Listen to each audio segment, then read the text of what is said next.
è uno dei punti centrali del DPEF, il documento di programmazione economico-finanziario 2013-2017, approvato ieri al terzo tentativo dall'ARS. È l'emendamento a firma congiunta dei deputati agrigentini Giovanni Panepinto del PD e Lillo Firetto dell'UDC, con il quale si prevedono una serie di opere infrastrutturali.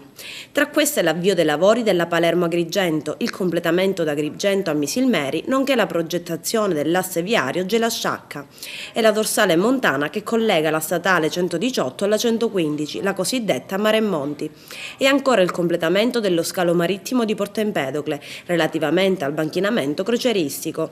Opere che, come detto, sono state inserite nel documento e dunque impegnano il governo Crocetta ad avviare il necessario iter burocratico per la progettazione e la ricerca dei finanziamenti. Con questo emendamento, ha commentato Lillo Firetto, il governo si impegna nella realizzazione di opere strategiche per la Sicilia, che contribuiranno al processo di sviluppo del territorio agrigentino. Opere indispensabili, sottolinea Panepinto, che da anni si batte per la realizzazione della Mare Monti, in modo da consentire il collegamento tra i comuni montani e rivieraschi della provincia di Agrigento. E intanto ancora fermi i lavori per quanto riguarda il primo tratto del raddoppio della statale 640 Agrigento-Caltanissetta, un'opera che rischia seriamente di essere inserita nella cosiddetta lista delle incompiute.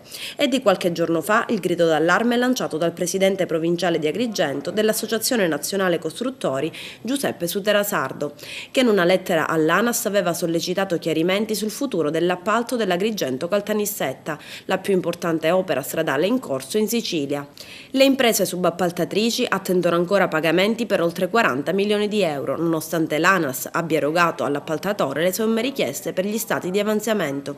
Suterasardo aveva anche espresso preoccupazione in ordine ad insistenti voci su presunte richieste di perizie di variante che modificherebbero il percorso e aumenterebbero i costi, ma anche su eventuali ipotesi di abbandono dell'opera.